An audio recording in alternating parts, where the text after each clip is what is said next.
अष्टाध्यायी जगन्माता यस्य चित्तात् समुत्थिता वेदानाम् उपकाराय तस्मै पाणिनये नमः. નમસ્કાર. સર્વેનું સ્વાગત છે. આપણે એક દિવસ શરૂઆત કરી હતી, વચ્ચે એક દિવસ ગેપ પડી છે. સહેજ હાઇલાઇટ કરી દઈએ જે કંઈ જોઈ ગયા છે તે, ત્યાંથી પછી પાછા આગળ વધીએ. આપને મેં જણાવ્યું હતું કે પ્રકૃતિ બે પ્રકારની છે. એ પ્રકૃતિમાં બે પ્રકારમાં એક ધાતુ ક્રિયા યાની આખ્યાત, આ ત્રણ વસ્તુ એક જ છે. બીજી પ્રકૃતિ આપણી છે નામ, સંજ્ઞા, પ્રાતિપદિક. આ બંને પ્રકૃતિને પ્રત્યય લાગે છે ત્યારે પદ બને છે, અને પદ બનશે ત્યારે સંસ્કૃત જગતમાં, સમગ્ર જગતમાં એનો વ્યવહાર થશે પદથી. અપદમ ન પ્રયુજ્યેત, પદ વગર આપણી પ્રવૃત્તિ થશે નહીં. એટલે પદની પ્રવૃત્તિ કરવા માટે આપણે બધા ભેગા થયા છે. કેવી રીતે પદ બને છે? પદોનો સમૂહ એ વાક્ય બને છે.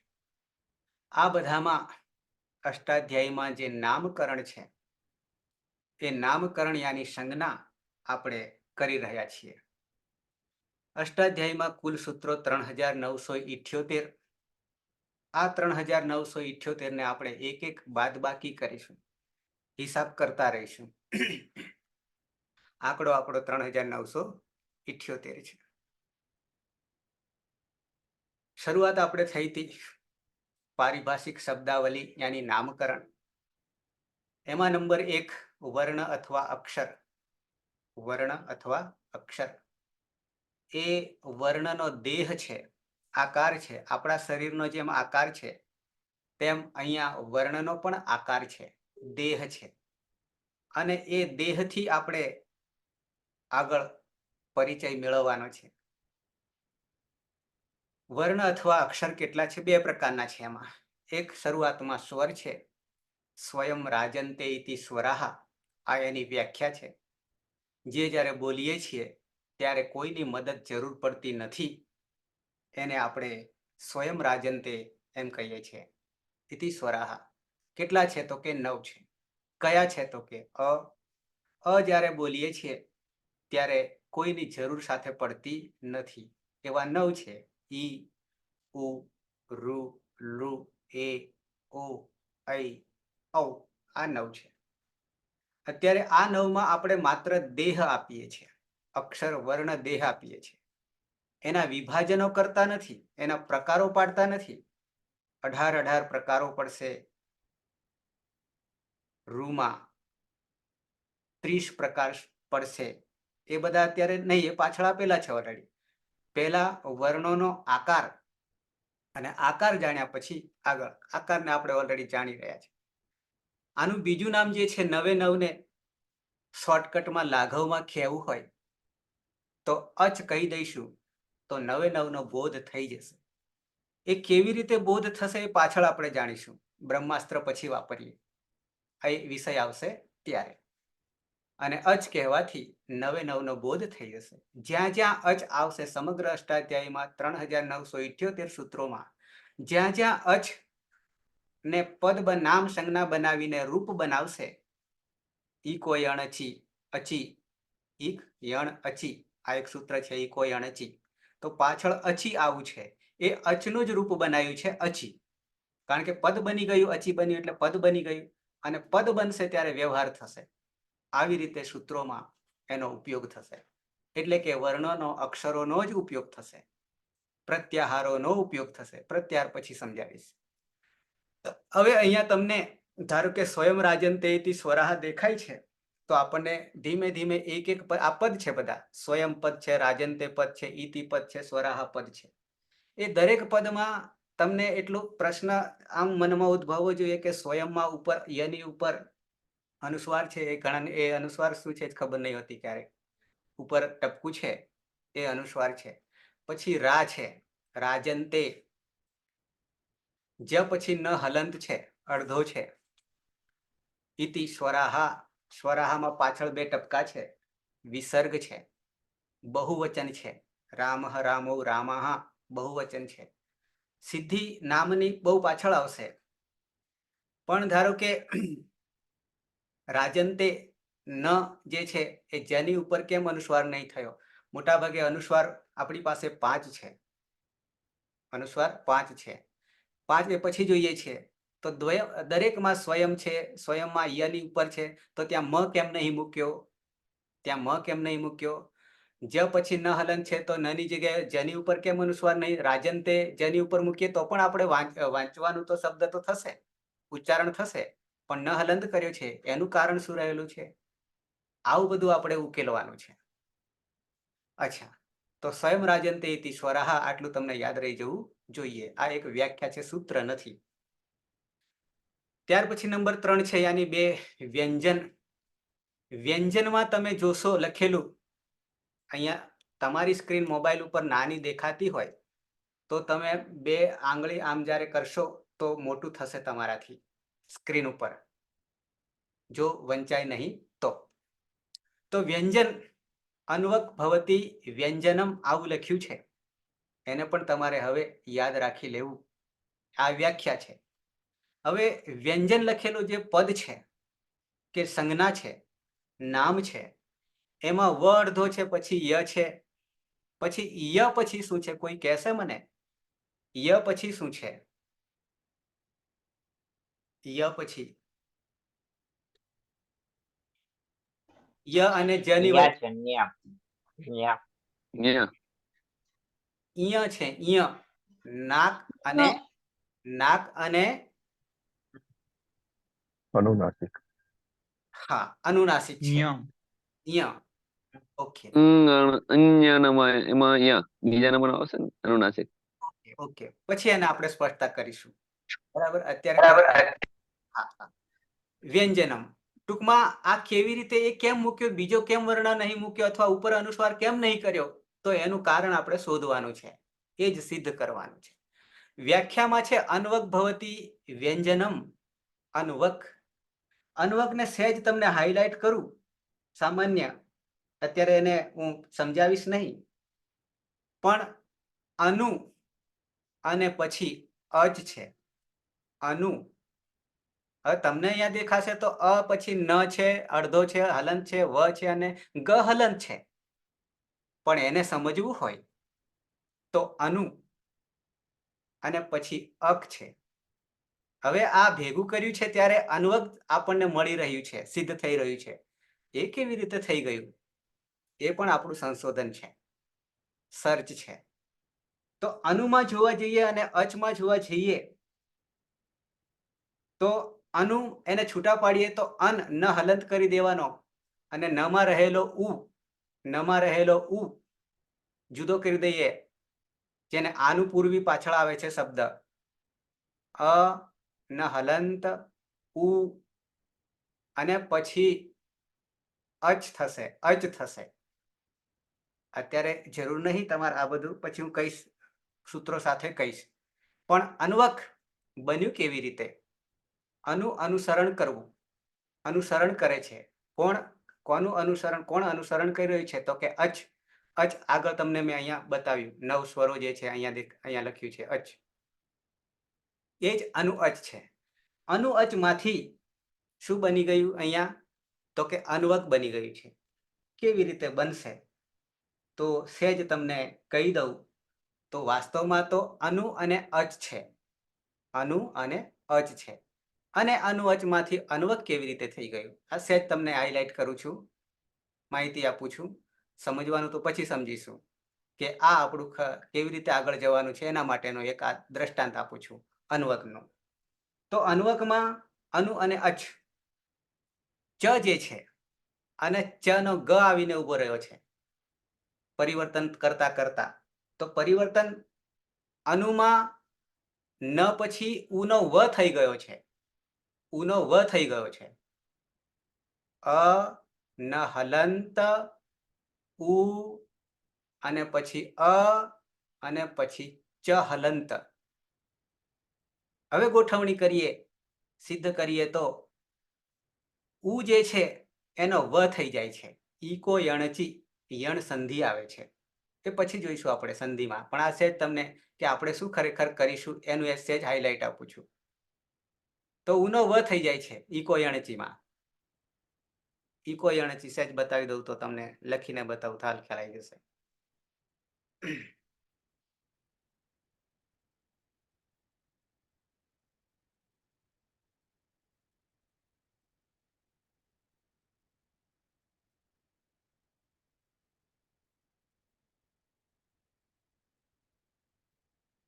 આપણી પાસે શબ્દ આવી રીતે છે, અનવક, આવું છે. બરાબર છે. તો અ ન હલંત કરી દઈએ, ન હલંત થઈ ગયો. પછી આમ તો અનુ અને અચ છે. અનુસરણ કરવું કોનું? અચનું. વ્યંજન જે છે એ વ્યંજન સ્વતંત્ર ક્યારે થશે? એ સ્વતંત્ર નથી પોતે, એની અચનું અનુસરણ થશે. આનું અન્વક ભવતી એમ કહે છે. તો આ અનુ ને અન્વક કેવી રીતે બની ગયું સેજ તમને હાઇલાઇટ કરી રહ્યો છું. તો અહીંયા ઉ જે છે, અહીંયા ઉ કરી દઈએ, અને પછી અ, અને પછી અચ, આવું છે. અને બન્યું છે અન્વક, બન્યું છે આવું અન્વક બન્યું છે. હવે અહીંયા ઉ જે છે ઈકો યણચી, આવું સૂત્ર છે. ઈકો યણચી, આવું સૂત્ર છે. અત્યારે હું ખાલી હાઇલાઇટ કરું છું, તમે ખાલી કંઈ સમજ ના પડે તો ચિંતા ના કરતા, આપણે તો કક્કો જોઈ રહ્યા છીએ, પણ આવા શબ્દો આપણે જોશું, નિરાકરણ કરીશું. હવે અહીંયા ઈક, આવું ઈક છે, અને એનું રૂપ બન્યું છે ઈકહ, રૂપ બન્યું છે. પછી યણ છે, યણ છે, અને પછી અચ છે. એ પ્રત્યાહાર પછી પાછળ આવે છે. આપણે તો ઈક બરાબર શું થશે? ઈક બરાબર તો કે ઈ, ઉ, રૂ અને લુ. એનું શું થાય છે? તો કે યણ થાય છે. ક્યાંક સંજ્ઞામાં આવ્યું છે TYBA માં. તો ઈનો ય થાય છે, ઉનો વ થાય છે, રૂનો ર થાય છે, અને લુનો લ થાય છે. બરાબર. ઈકો યણચી ક્યારે? અચ પરમાં હોય ત્યારે. અચી સપ્તમી વિભક્તિ એક વચન, પરમાં હોય સપ્તમી પરમાં વિભક્તિ વપરાય, પછી આપણે જોઈશું. તો આ રીતે ઈકનો યણ થઈ જાય છે. તો આપણી પાસે ઉનો વ થઈ ગયો, ઉનો વ થઈ ગયો. એટલે આ ઉનો કરી દઈએ વ હલંત કરી દઈએ. ફરી અન, વ અને અચ, આવું થયું. આવીને આપણે અન્વક કરવાના છીએ. બરાબર છે. અન્વક ભવતી, અચ્છા, વ્યંજનમ. હવે શું કરીશું આગળ? તો કે અહીંયા આપણી પાસે તો ગ છે, અહીંયા ચ છે. તો શું થશે? તો કે એક સૂત્ર આગળ આવે છે, ચોહો કુહુ, ચોહો કુહુ આવે છે. ચનો ક થઈ જાય, ચનો ક થઈ જાય. અત્યારે કઈ ધ્યાન ના રાખતા, આ તો સેજ હાઇલાઇટ કરું છું. ચ વર્ગ આપણે હજી જોવાના છીએ. તો ચ વર્ગનો ક વર્ગ થઈ જાય. તો અહીંયા ચ છે તો અક થઈ જશે, અક થઈ જશે. કુહુ, ચોહો કુહુ, ચનો ક થઈ જશે. અને ક થઈ ગયા પછી હજી આગળ એક પ્રક્રિયા ચાલશે. પ્રક્રિયા એવી છે, ઝલામ જસો અંતે, આવું એક સૂત્ર છે. જલ વર્ણ, આ બધું પછી આપણે આવીએ છીએ. જસ થઈ જાય છે, જલનો જસ થઈ જાય છે અંતે હોય ત્યારે.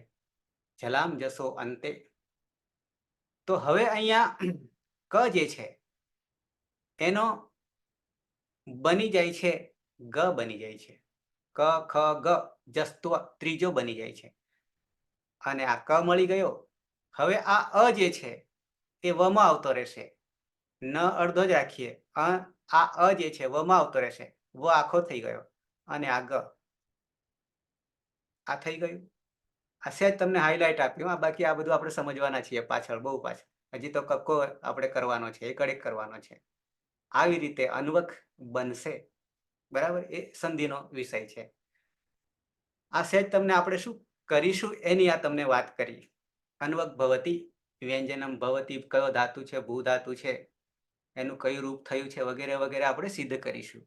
વ્યંજનમ નપુંસકલિંગ છે, નામ છે, અહીંયા પદ બની ગયેલા છે, પણ પદ કેવી રીતે બન્યું છે એ જ આપણે સિદ્ધ કરીશું. અચ્છા, છોડીએ અત્યારે. તો વ્યંજન કોને કહીશું? તો કે અન્વક ભવતી વ્યંજનમ. જેને આ વ્યંજનને શું અનુસરશે અથવા તો શું લાગુ પડશે, અંદર ઉમેરાશે? તો કે અચ ઉમેરાશે, અને એ અચનું અંજન થશે તો જ એ આખો વર્ણ ગણાશે, બાકી ગણાશે નહીં. વ્યંજન કેટલા છે? તો કે 33 છે. એને બીજું નામકરણ છે હલ. હથી માંડીને હયવરટ સૂત્ર આવશે. હજી સૂત્રો આપણે માયસોર સૂત્રમાં જોઈશું. અને અંતે 14મું સૂત્ર લ છે, અંતે હલ છે. તો ત્યાંથી ગણીને બ્રહ્માસ્ત્ર પછી આપણે પહેલા પ્રયોગ કરીશું, અને 2 બ્રહ્માસ્ત્રથી હલ કેવી રીતે બને છે પછીની વાત છે. એને બીજું સંજ્ઞા નામકરણ હલ પણ કહીશું. 1 સેકન્ડમાં નામ 33 ને બોલવું હોય, આ 33 તમને સામે દેખાય છે, તે વર્ણ માતૃકા. આ વર્ણ માતૃકામાં આપણે સ્પર્શ, સ્પર્શાહા આવો શબ્દ આવે છે, બહુવચન 25 છે, તે પણ પાછળ આવે છે. હવે આ વર્ણ માતૃકા આપણે ઓલરેડી જાણીએ છીએ, ભલે ઉચ્ચારણ નહીં જાણતા હોય. ઉચ્ચારણ તો આપણું પ્રેક્ટિકલ વસ્તુ છે. જેમ કે અહીંયા ક, ખ, ગ, ઘ, અંગ એવું બોલશો અને અહીંયા પકડી રાખશો તો ખબર પડશે કે અહીંયા કઈક અસર થશે. તો કંઠ, બરાબર, કંઠ્ય વર્ણો. એ વર્ણો પછી પછીની બાબત છે, ઉચ્ચારણ સ્થાન આવશે નેક્સ્ટ. તો કુચુટુ તુપુ, ક વર્ગ, ચ વર્ગ, ટ વર્ગ, ત વર્ગ, પ વર્ગ, પછી અંતઃસ્થ છે. અંતઃસ્થ સ્વર અને વ્યંજન બંનેની વચ્ચે, અચ અને હલ બંનેની વચ્ચે અર્ધ સ્વર પણ એનું એક નામકરણ છે. ઉષ્મ, જ્યારે બોલીએ છીએ સ સ સ અને હ, ત્યારે આપણા મુખમાંથી ગરમ શ્વાસ હવા બહાર નીકળશે, પરિણામે એ ઉષ્મ વર્ણો છે. ઉષ્મ એટલે ગરમ. અચ્છા, તો આ વર્ણ માતૃકા જે છે પ વર્ગ સુધી 5-5, અંતિમ પાંચમો જે છે એ અનુનાસિક પણ છે. અને એ અનુનાસિકનું છેલ્લે જ્યારે આપણે ઉપયોગ કરીશું ત્યારે એ ન તરીકે ઓળખાશે. મ ને પણ ન તરીકે, અણ ને પણ ન તરીકે, અંગ યને પણ ન તરીકે ઉપયોગ કરીશું આગળ, એ પછીની વાત છે. પણ આટલું તમને આટલે સુધી તો આપણે ઓલરેડી આવ્યા હતા. હવે આને 2 રીતે આપણે સમજવાના છીએ કે જો ક વર્ગ કહીશું તો ક ખ ગ ઘ અંગ સમજવાનું. દરેક વર્ગનો પહેલો કહીશું ત્યારે કચટ ત પ સમજવાનું છે. દરેક વર્ગનો પાંચમો કહીશું ત્યારે અંગ યણ મ સમજવાનું છે. ચોથો કહીશું ત્યારે ગજડ ભ સમજવાનું છે. ત્રીજો કહીશું તો ગજડ બ સમજવાનું છે. આવી રીતે યાદ રાખવાનું છે આ વર્ણોને. આ જ વર્ણો આ રીતે યાદ રાખશો તો આગળ સંધિમાં કામ આવવાના છે. એટલું જ નહીં, તમે એક એક વર્ણની ઓળખ પણ સમજવાની છે, જાણવાની છે. ધારો કે હું તમને પૂછું કે ક વર્ગનો ચોથો વર્ણ કયો છે, તો તમને તરત જ ઘ આવવો જોઈએ. ક ખ ગ ઘ ચોથો કયો છે? એ જ રીતે ચ વર્ગનો ત્રીજો કયો છે, તો કે તરત તમને જ મગજમાં સ્મૃતિમાં આવી જવો જોઈએ. આટલી ઝડપી પ્રક્રિયા થશે તો જ તમને આગળ મજા આવશે જાણવાની. એટલે એક એક વર્ણને આપણે ઓળખવાનો થશે. વર્ગ ક ચ ટ ત પ વર્ગ અને જે તે વર્ગનો પહેલો, બીજો, ત્રીજો, ચોથો અને પાંચમો, આ રીતે એક એક ઓળખ સાથે, ક્રમ સાથે જાણવો પડશે. ઓકે, આગળ વધીએ. આવી જે વર્ણ માતૃકા જે છે એ વર્ણ માતૃકા બીજી કોઈ ભાષામાં નથી. તમે અંગ્રેજીમાં જોશો તો ABCD છે 26, એમાં આવો કઈ ક્રમ છે? આ જે ક્રમ આપવામાં આવ્યો છે એ ક્રમ બિલકુલ વૈજ્ઞાનિક રીતે આપવામાં આવ્યો છે. આવી કોઈ ભાષામાં નથી. વૈજ્ઞાનિક રીતે. કેવી રીતે વૈજ્ઞાનિક રીતે? તો તમને કહું અહીંયા કે ધારો કે ક વર્ગમાં પહેલો ક છે. આમ આપણા વર્ણો છે નાભીમાંથી ઉત્પન્ન થાય છે, નાભી. અને નાભીમાંથી આવતા આવતા આવતા કંઠ સુધી જ્યારે આવે છે સ્વર પેટી, ત્યારે આપણો વર્ણ એ ખુલે છે, અવાજ આવે છે. બાકી નાભીમાંથી વર્ણો ઊભા થાય છે, ઉત્પન્ન થાય છે અને કંઠ સુધી આવે છે. એમ કરતા કરતા સ્થાન આગળ વધે છે તો હોઠ સુધી આવે છે. એટલું જ નહીં કે ઉચ્ચારણ સ્થાનમાં જોઈએ આપણે, માત્ર નાકથી પણ બોલાય છે. માત્ર નાકથી આ બધું બંધ કરી દઈએ, એકલા નાકથી પણ બોલાય છે. આવું એ છે. મુખ અને નાસિકા બેથી પણ બોલાય છે. આટલી સૂક્ષ્મ યંત્રથી જોઈ શકાય એવું આપણું આ વર્ણો છે. હવે પ્રશ્ન એ છે કે આ ઋષિ મુનિઓએ કે શિવજીએ જે આ વર્ણો ઉત્પન્ન કર્યા છે એ વર્ણને વૈજ્ઞાનિક રીતે ગોઠવણી કરી છે. કેવી રીતે? જેમ કે ક પછી ખ જ કેમ આવ્યો? ક પછી ખ જ કેમ આવ્યો? તો એનું કારણ એ છે કે જ્યારે ક નું ઉચ્ચારણ કરીએ છીએ ત્યારે અલ્પ પ્રાણ, ઓછો પ્રાણનો પ્રયોગ કરવો પડે. પણ એ જ ક ને વધારે ભાર આપી દઈશું, એટલે કે મહાપ્રાણ કરી દઈશું, એટલે કે જો વધારે ભાર એક ડબલ ભાર આપી દઈએ તો ઓટોમેટિક ખ થઈ જશે. ત્રીજો ગ છે, ગ ને વધારે ભાર આપી દઈએ તો ઘ ઓટોમેટિક થઈ જશે. આ વૈજ્ઞાનિકતા છે. એવી જ રીતે આપણું જે કી છે, આ કી છે, એ કી પણ આપણી સંસ્કૃતની રીતે બન્યું છે. સંસ્કૃતની રીતે બન્યું છે. કેમ? તો એ પણ હું તમને એક ઉદાહરણથી અહીંયા બતાવી દઉં કે ધારો કે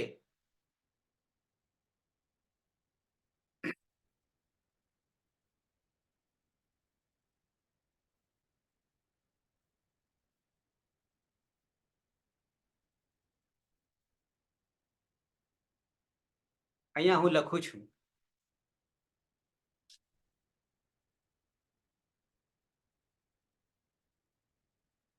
અહીંયા તમને દેખાય તો ઠીક, ન દેખાય તો કઈ વાંધો નથી, પણ હું ક લખું છું. આ કીને બે અડધા અડધા ભાગ કરી દેવાના છે. અડધા અડધા. એ અડધા અડધા ભાગમાં ડાબી બાજુ અચ છે અને જમણી બાજુ હલ છે, એટલે કે સ્વર અને વ્યંજન અડધા અડધા કીમાં ભાગ પાડી દીધા છે. એટલે કે સંસ્કૃતની રીતે આ કી બન્યું છે, વૈજ્ઞાનિકોએ બનાવ્યું છે.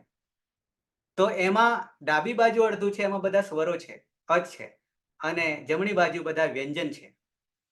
વ્યંજનમાં ધારો કે અહીંયા કે ઉપર હું કરું, અહીંયા કે ઉપર હું ક કરું તો ક તમને લખાશે, દેખાશે. ક આવ્યો.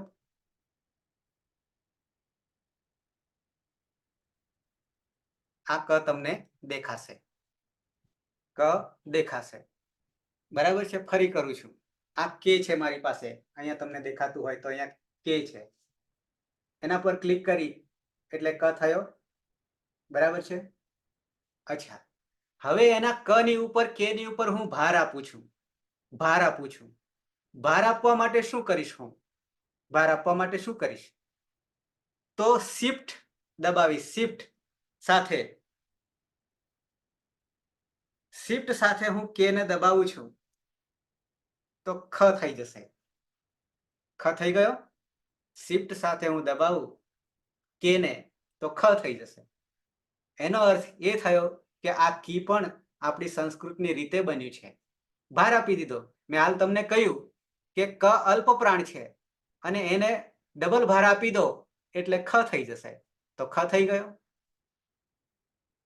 એ જ રીતે ગ અલ્પ પ્રાણ છે અને એને ભાર આપો તો ઓટોમેટિક ઘ થઈ જશે. આવા આપણા વર્ણો વૈજ્ઞાનિક રીતે ગોઠવાયેલા છે.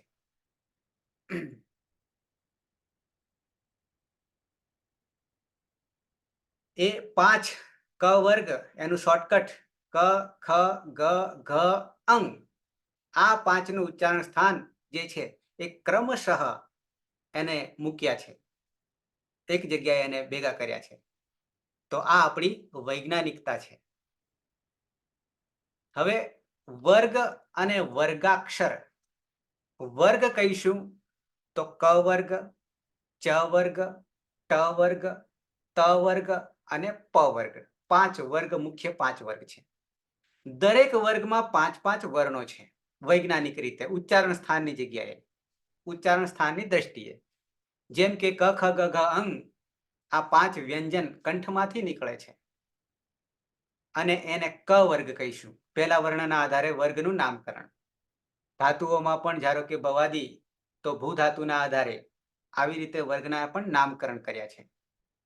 એ જ રીતે ચ છ જ જ ય તાલવ્ય છે, તાલુ છે ઉચ્ચારણ સ્થાન, તો એ ચ વર્ગ છે 5. સાથે સાથે તમને આ કંઠ કોને કહીશું, તાલુ કોને કહીશું એ પછી આવીએ. ટ વર્ગ છે ટ ઠ ડ ઢ ણ મૂર્ધા છે, મૂર્ધા છે 5. પ ફ બ ભ મ ઓષ્ઠ, ઓઠને બંધ કરી દઈએ કે ખુલ્લા રાખીએ તો આ વર્ણો નીકળશે નહીં, આ વર્ણો નીકળશે નહીં. 10 કુમાર ચરિતમાં 8મો ઉચ્છ્વાસ છે કે જેમાં પ ફ બ ભ મ નો કદી ઉલ્લેખ જ નહીં કર્યો. કવિને કેટલી તકલીફ પડી હશે આ વર્ણોને ન લેવા. એની પાછળ રહસ્ય હતું કે બોલાતા નહોતા, તે ક્યારેક કહીશું. તો પ ફ બ ભ મ ઓષ્ઠ છે. આ 5 વર્ગ 5 5 25 એને વર્ગાક્ષર કહીશું. શું કહીશું? વર્ગાક્ષર. ક્યાંક તમને પરીક્ષામાં પૂછાય, આપણે શીખવા બેઠા છે, પરીક્ષા લેવાના નથી, પણ ક્યાંક આવું આવે વર્ગાક્ષર કેટલા છે તો કે 25. એનું બીજું નામ પણ હું આગળ આપીશ આ વર્ગાક્ષરનું, ત્યારે પણ પાછો વર્ગાક્ષર હું યાદ કરાવીશ. હવે 6થા નંબરે એક મુદ્દો આપ્યો છે ઉદિત. શું નામ લખ્યું છે? ઉદિત. ત હલંત ઉદિત. ઉદિત કેમ કહીએ છે? ઉદિત કેમ કહીએ છે? તો ઉદિત કહેવાનું કારણ, નામકરણ કેવી રીતે કરીશું? ઉદિત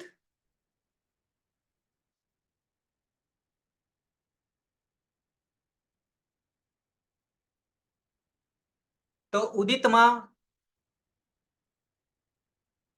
ઊંચું ટૂતુપું જે દેખાય છે, દરેકમાં દરેક વર્ણમાં ઉ દેખાય છે. ઉ. કમાં ઉ છે, ચમાં ઉ છે, ટમાં ઉ છે, તમાં અને પમાં ઉ છે. તો એક ક દરેકમાંથી ઉ જુદો કરી લઈએ, ઉ જુદો કરી લઈએ. ક હલન થઈ જશે, ચ હલન થઈ જશે, બધા હલન થઈ જશે અને બધામાં ઉ રહેશે. હવે આ જે ઉ છે એની ઈત સંજ્ઞા થઈ જાય છે. પાછું ઈત સંજ્ઞા એટલે શું? નવો શબ્દ નોંધતા રહેજો, શબ્દ નોંધતા રહેજો. શું નોંધવાનું છે? ઈત. ઈત પાછળ આવે છે ઈત. એતિ ઇતિ ગચ્છતિ, જે પાછળથી જતા રહેશે, જે પાછળથી જતા રહેશે. માહેશ્વર સૂત્રો છે અ ઉણ, એમાં અણ પાછળ જે છે એ જતો રહેવાનો છે, એની ગણતરી આપણે લેતા નથી. તસ્ય લોપ દર્શન લોપ સૂત્ર આવશે તો એની ઈત થઈ જાય છે. ઈત થવું એટલે કે પાછળ જતા રહેવું, જતા રહેવું. તો આ ઉ દરેકમાં રહેલો છે એની ઈત સંજ્ઞા થઈ જાય છે. ઈત સંજ્ઞા, સંજ્ઞા નામકરણ. અને ઈત સંજ્ઞા થવું એટલે કે પાછળથી જતા રહેવું. તો આ બધામાં 5 વર્ગમાં ઉની ઈત સંજ્ઞા થઈ જાય છે, એને ઉદિત કહીશું. શું કહીશું? ઉદિત. તો હવે પાછો નંબર બીજું નામ તમને આપી દીધું, વર્ગાક્ષર 25 છે, બરાબર છે. તો પછી ઉદિત વર્ણો કેટલા છે? તો પાછું દરેકને 5 5 તો પાછા 25 થઈ જશે. તો આને ઉદિત વર્ણ પણ કહીશું. કુચુ ટુતુપુ 5 5 વર્ગો છે. અહીંયા લખ્યું છે ઈત, ઈત સંજ્ઞા અહીંયા લખ્યું છે, બરાબર છે. મારું કર્સર તમને દેખાય તો, ઈત લખતા ના આવડે તો ઉની ઈત સંજ્ઞા થઈ. બીજું ઉદાહરણ, ક ની ઈત સંજ્ઞા થાય તો કિત, ગ ની ઈત સંજ્ઞા થાય તો ગીત, મ ની ઈત સંજ્ઞા થાય તો મિત. જેની જેની જે જે ઈત થાય તે પ્રમાણે એની ઓળખ થશે. પ ની ઈત સંજ્ઞા થાય તો પિત્ત, બરાબર છે. આવા આવા નામકરણ પડશે. ઓકે.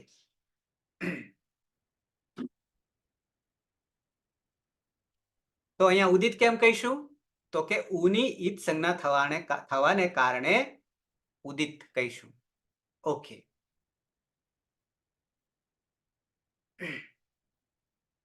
7મા ક્રમે છે સ્પર્શ. સ્પર્શ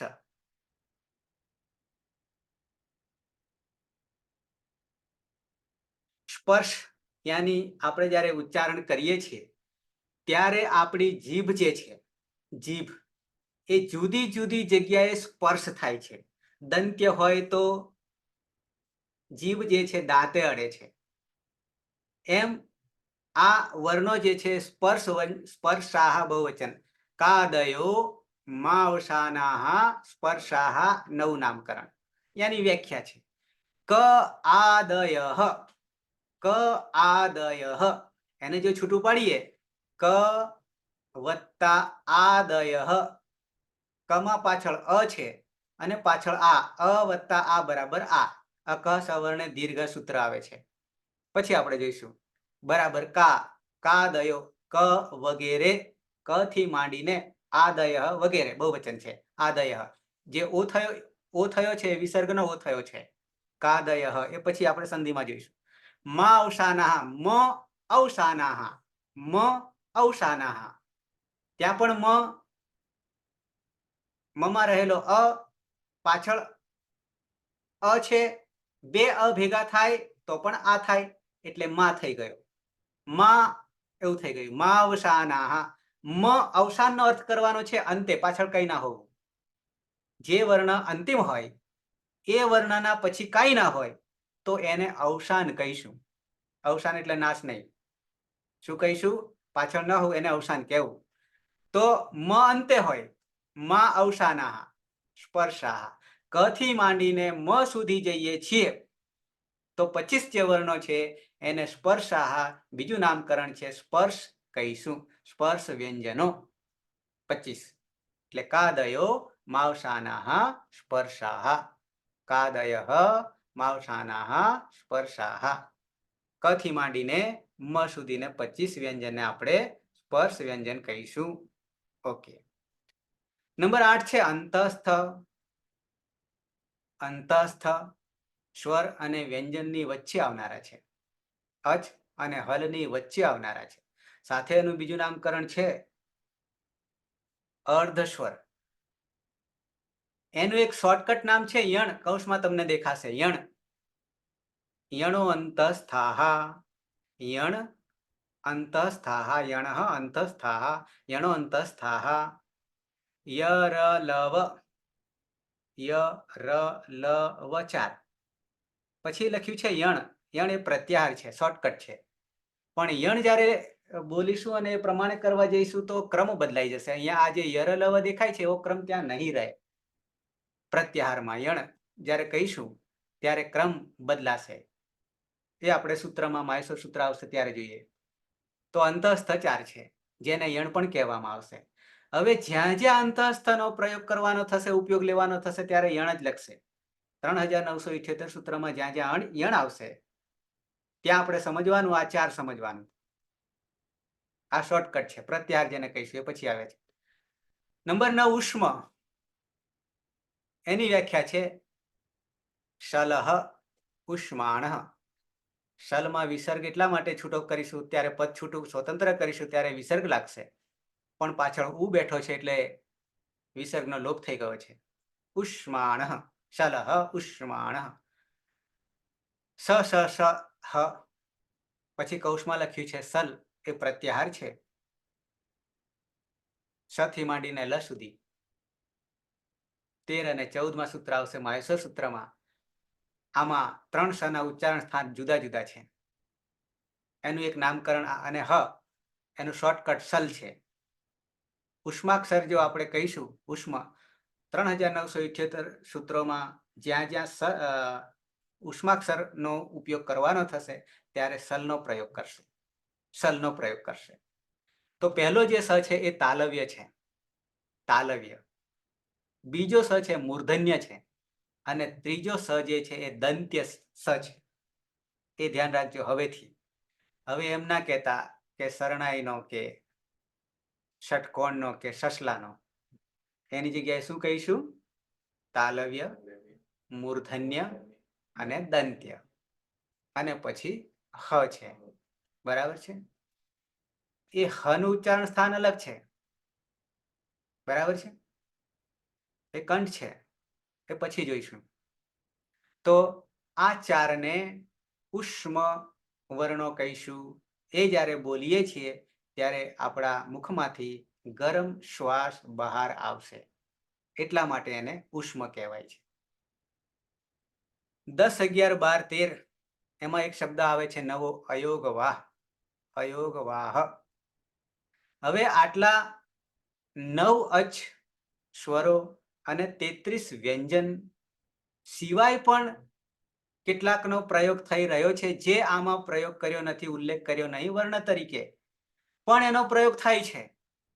જેમ કે અનુસ્વાર છે, જેમ કે વિસર્ગ છે, જીહવા મૂલ્ય છે, ઉપદમાનીય છે. આ 4 ખાસ કરીને, 2 ને તમે સારી રીતે ઓળખો છો, અનુસ્વાર અને વિસર્ગને.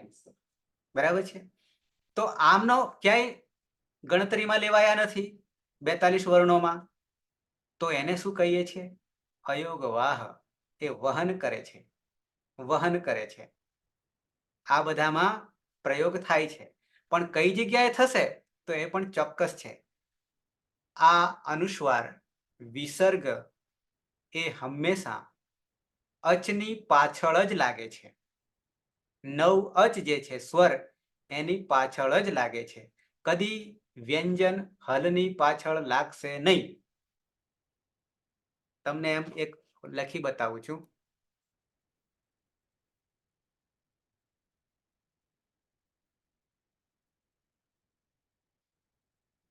આ ક હલંત કર્યો મેં. આ ક હલંતની ઉપર કઈ અનુસ્વાર કદી જોવા મળ્યો છે કદી સંસ્કૃત સાહિત્યમાં? ક્યારેય નહીં જોવા મળે. હા, મળશે ત્યારે આમ મળશે, આખાને મળશે, પણ હલંતને નહીં થાય. સેમ પરિસ્થિતિ ક માં આ હલંત કરી દઈએ તો વિસર્ગ કદી જોવા નહીં મળે, વિસર્ગ કદી જોવા નહીં મળે, પણ ક આખો કરીશું ત્યારે જોવા મળશે. એટલે કે અચ યાની સ્વરોની પછી જ લાગશે. બરાબર છે. આ કમાં રહેલો ક વત્તા અ છે અને એ અની ઉપર જ લાગશે. અહીંયા ક વત્તા અ અને અ પછી જ 2 વિસર્ગ લાગશે. એ પછી 2 શબ્દ આપણી પાસે છે, જે કદાચ તમારા માટે નવું નામકરણ તો નથી જ, પણ અહીંયા લખ્યું છે અયોગવાહમાં અનુસ્વાર, વિસર્ગ, જીહવા મૂલ્ય અને ઉપદમાનીય. જીહવા મૂલ્ય અને ઉપદમાનીય એ કોને કહીશું? બરાબર છે. જીહવા મૂલ્યનો અર્થ કરીશું આપણી જે જીભનું મૂળ છે, કંઠથી હજી થોડુંક નીચે જીભનું મૂળ. બરાબર છે. એને જીહવા મૂલ્ય કહીશું. ક્યારે એનું ઉચ્ચારણ થાય છે? ક્યારે એનું ઉચ્ચારણ થાય છે? નીચે પાછળ ઉચ્ચારણ સ્થાનમાં એનું આવે છે વર્ણન. તો જીહવા મૂલ્યમાં એ એક વિકલ્પે આપણા જે વિસર્ગ છે 2 ટપકા, એ વિસર્ગને અડધા અડધા કરી દઈએ. જેમ કે હું બતાવું છું, બંનેનું સરખું છે, જીહવા મૂલ્ય અને ઉપદમાનીય. હું તમને બતાવું છું લખીને. ઓકે, આ વિસર્ગ છે, એને ટપકા નહીં કરવાના, આમ ટપકું નહીં કરવાનું, પણ શું કરવાનું? આવી રીતે ગોળ કરવાનું. હવે આના અડધા ભાગ કરી દઈએ. આ વિસર્ગનું ઉચ્ચારણ કેવું થાય છે? હ ના જેવું થાય છે. વિસર્ગનું ઉચ્ચારણ કેવું? ધારો કે હું લખું રામ, પછી આ 2 વિસર્ગ લખું, તો હવે શું વંચાશે? રામ હ. આ ઉચ્ચારણ કરીશું. પાછળ અચની પાછળ લાગે છે, અહીંયા અની પાછળ લાગે છે. હવે હું બીજું લખું રામય અને પછી આ વિસર્ગ લખું છું. અહીંયા અય છે, અય છે, અને પછી આ વિસર્ગ લાગે છે. તો શું ઉચ્ચારણ કરીશું? રામૈહી. ઘણા બધા શું કરે છે પ્રાદેશિકમાં? રામૈહ, બધામાં હ હ પ્રયોગ કરે. રામાહ આવું કરશે, રામાહ એવું નહીં, પણ રામાહા. બરાબર છે. તો આ ઉચ્ચારણમાં ધ્યાન રાખો. હવે જીહવા મૂલ્ય અને ઉપદમાનીય આપણી પાસે શબ્દો છે 2. જીહવા મૂલ્ય કોને કહીશું? તો આ જે વિસર્ગને અડધો અડધો ભાગ કરી દઈએ. કેવી રીતે? તો જેમ કે હું અહીંયા અડધા કરી દઉં છું. હવે શું થઈ ગયું? હવે શું થઈ ગયું? તો કે આ બેને અડધા કરી દઈએ તો આવું થઈ જશે, આવું થઈ જશે. તો આને કહીશું જિહ્વામૂલ્ય અથવા ઉપદમાનીય. હવે જ્યારે ઉપદમાનીય કે જિહ્વામૂલ્ય તરીકે લઈશું, એનું સૂત્ર પાછળ આવે છે, એ ત્યાં જોઈશું આપણે. ત્યારે આપણે અડધો હ બોલીશું, અડધો હ બોલીશું. આ અર્ધ વિસર્ગ છે અને એ જ અર્ધ વિસર્ગને અડધો હ જેવું ઉચ્ચારણ થશે. એ ક્યારે વપરાશે સહેજ બતાવી દઉં. તો જ્યારે ક અને ખ, આ ક અને ખ ની પહેલા જ્યારે વિસર્ગ આવે અને પછી તરત ક આવે કે ખ આવે, ત્યારે એને આપણે જિહ્વામૂલ્ય વિકલ્પે લખીએ છીએ. તો આવું કરવું પડે, ક યા ખ, આવું કરવું પડે. આને કહેવાય જિહ્વામૂલ્ય. ધારો કે અહીંયા આપણે આને બોલવું હોય તો અડધા હ જેવું ઉચ્ચારણ થશે. અડધા હ ના જેવું એટલે કેવું, તમને અહીંયા લખેલું છે, સીધું બતાવી દઉં. અચ્છા, આમાં નહીં, નીચે આવશે. હા છે, અહીંયા છે. બાલકઃ ક્રીડતિ આવું દેખાય છે, બાલકઃ ક્રીડતિ આવું દેખાય છે. બરાબર, વિસર્ગ છે. પણ એને આપણે જિહ્વામૂલ્ય કરી દઈએ, કારણ કે પાછળ ક છે, વિસર્ગની પછી ક છે, આગળ બી છે. તો કેવી રીતે એને જિહ્વામૂલ્યમાં કરશું? બાલક ક્રીડતિ, બાલકઃ ખેલતિ, એને જિહ્વામૂલ્યમાં મૂકી દઈએ તો બાલક ખેલતિ, એટલે અડધો હ થઈ જશે વિસર્ગનો. આ વિકલ્પે છે, એનું સૂત્ર છે નીચે. તો આ રીતે આ જિહ્વામૂલ્ય અને ઉપદમાનીય, ઉપદમાનીય પ અને ફ હોય એની આગળ વિસર્ગ હોય ત્યારે વિકલ્પે એ ઉપદમાનીય તરીકે ઓળખાશે. ક અને ખ હોય તો જિહ્વામૂલ્ય કહીશું એની પહેલા, વિસર્ગ અડધો વિસર્ગ હશે તો. અને ઉપદમાનીયમાં પ કે ફ ની પહેલા અર્ધ વિસર્ગ હશે, એ વિકલ્પે છે. સૂત્ર આવશે એ આગળ આપણે સમજીશું. કુપ્પોહ કપૌચ સૂત્ર આવશે એ ત્યારે આપણે સમજ. જેમ કે વૃક્ષ પતતિ અને વિકલ્પે જ્યારે ઉપદમાનીય મૂકીશું તો વૃક્ષ પતતિ, વૃક્ષ આવું બોલવું પડશે. વૃક્ષ નહીં, પણ અડધો હ બોલીશું. એવી જ રીતે વૃક્ષ ફલતી, એની જગ્યાએ વૃક્ષ ફલતી, આવી રીતે બોલીશું.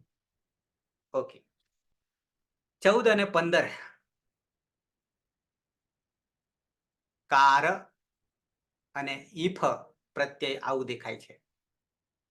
પછી નીચે લખ્યું છે વર્ણાત્કાર રાદીફ, અને પછી કૌંસમાં લખ્યું છે વા 3 3 108 આવું લખ્યું છે. વાનો અર્થ કરશું વાર્તિક, વાર્તિક. પાણીની સૂત્રકાર, પાણીની, પછી વાર્તિકકાર, વાર્તિકકાર. જેમણે શું કર્યું છે, ક્યાંક ક્યાંક ઉમેરો કર્યો છે. અહીંયા શું કર્યું છે એ તમને બતાવું છું. તો આપણા જે વર્ણો જે છે કેટલા, 42, 9 અચ સ્વરો અને 33 વ્યંજનો હલ. એને જ્યારે સ્વતંત્ર આપણે વર્ણ તરીકે બોલીશું ત્યારે કેવી રીતે બોલીશું? તો પાછળ દરેક વર્ણની પાછળ કાર લગાવવાનું છે. કેવી રીતે? અ લખીએ અને પાછળ કાર બોલીશું તો અકાર, આકાર, કકાર, ખકાર, ગકાર, ઘકાર, આવી રીતે બોલીશું. પાછળ શું લગાવીશું? કાર લગાવીશું. એટલે આખું વર્ણ ઉચ્ચારણ શું થશે? અકાર, કકાર, ખકાર, ગકાર વગેરે વગેરે. દરેકની પાછળ કાર લગાવીશું. પણ એક વર્ણ એવો છે કે જેની પાછળ કાર નહીં લગાવીએ. આ ધ્યાન રાખવું. દરેક વર્ણોની પાછળ કાર લગાવવાનું, પણ એક વર્ણની પાછળ કાર નહીં લગાવવાનું. એવું કોણ કહી રહ્યું છે? વાર્તિકકાર, કાત્યાયન. વાર્તિકકાર કાત્યાયન શું કહે છે કે બધાની પાછળ તમે કાર કાર લગાવજો, અકાર, કકાર, ગકાર વગેરે. પણ એક વર્ણ એવો છે કે જેની પાછળ કાર નહીં લાગે. કયો વર્ણ? તો એના માટે કહે છે કે વર્ણાત્કાર દરેકની પાછળ કાર લગાવજો, વર્ણની પાછળ લાગે કાર, પણ રાદીફ ર જે છે ર એને રકાર નહીં કહીશું, એને રકાર નહીં કહીશું. તો શું કહીશું? તો એને કહીશું રેફ. શું કહીશું? રેફ. અહીંયા લખ્યું છે રેફ. જ્યાં ર હલંત આવશે તો એને રેફ કહીશું, રકાર નહીં કહીશું. બાકી બધાને કાર કાર પાછળ કહીશું, પણ ર હશે ત્યાં નહીં કહેવાનું. શું કહીશું? રેફ કહીશું. અને આ જ રેફ ઘણીવાર પાછળ માથા પર ચડી જશે, ઘણીવાર કોઈક વર્ણની નીચે આવી જશે, કોઈક જગ્યાએ ત્રાસો થઈ જશે. એ જુદી જુદી જગ્યાએ રમશે, એટલે આપણે કાર નહીં કહીએ, એને રેફ કહીશું. બરાબર છે? તો આટલું સમજવાનું છે. બધામાં કાર લાગે પણ ર હશે તો એને રેફ કહીશું. ઓકે. નંબર 16 છે આનુપૂર્વી. આનુપૂર્વી. આનુપૂર્વી એટલે શું? બરાબર છે? આ આનુપૂર્વી કોઈ પણ શબ્દ હોય, નામ હોય, તો એમાં આપણે એક એક વર્ણને જુદો પાડી દેવાનો છે. જુદો પાડવું એટલે શું? તો સ્વર અને વ્યંજન બે જુદા પાડી દેવાના છે. એને આનુપૂર્વી કહીશું. ક્રમશઃ ગોઠવણી. ક્રમશઃ ગોઠવણી. અહીંયા લખ્યું છે, જેમ કે અહીંયા બાલક છે, બાલક. આપણને દેખાય 3 વર્ણો દેખાય.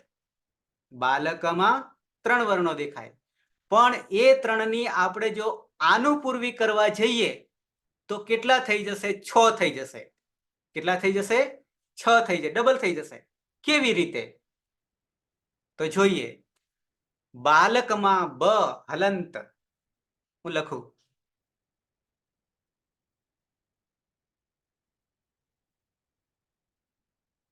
અહીંયા લખું છું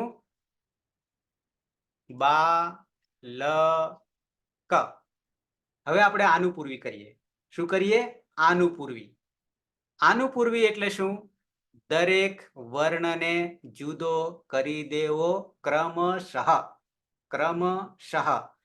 જેમ કે અહીંયા બા છે તો બ હલંત કરી દઈશું. પછી બ માં શું રહેલું છે? આ રહેલો છે. એ સ્વર છે. એ સ્વર છે, જેને અચ કહીશું. પછી લ હલંત કરી દઈશું. અન્વક ભવતી. બરાબર છે? સ્વયં રાજંતે સ્વરાહ. તો લમાં રહેલો અ, પછી ક છે, એને પણ કમાં કોણ રહેલું છે? અ રહેલો છે. હવે ગણતરી કરો. 1 2 3 4 5 અને 6 બરાબર થાય બાલક. તો આ શું કર્યું? આનુપૂર્વી કરી. આને કહેવાય આનુપૂર્વી. બરાબર? આ બધા નામકરણ છે અને આ જરૂરી છે, સંધિમાં ખાસ કામમાં આવશે.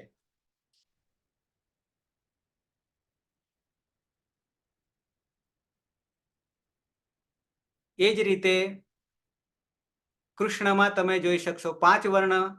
કૃષ્ણમાં આમ જોવા જઈએ તો કૃ 1 ગણીએ, આ અડધો ગણીએ, અને અણ તો કેટલા? 2.5 થયા. પણ એને આપણે શું કરીશું? ડબલ. 5 થઈ જશે. ક ઋ શ અણ અ. તે આનુપૂર્વી થયું. બરાબર છે? એ જ રીતે દરેકમાં આનુપૂર્વી કરવાનું કહે ત્યારે શું કરવાનું? સ્વર વ્યંજન, વ્યંજન સ્વર જુદા પાડી દેવા ક્રમશઃ. એને આપણે કહીશું આનુપૂર્વી. અને હવે મેન આ બધાને યાદ રાખવાનું છે. અને હવે 17મા ક્રમે દેખાય છે માહેશ્વર સૂત્ર. સૂત્રની વ્યાખ્યા હું હાલ નહીં આપીશ. સૂત્ર એટલે સંક્ષિપ્ત, શોર્ટમાં કહેવું. આવું કેમ કરવું પડ્યું? તો કે પ્રાચીન સમયમાં નોટ ન હતી, પેન નહોતું, કશું જ નહોતું, માત્ર બોલવાનું જ. ગાગરમાં સાગર ભરવાનો હતો. એ ગાગરમાં સાગર ભરવાની આ યુક્તિ છે. ઘણું બધું ઓછામાં યાદ રહી જાય.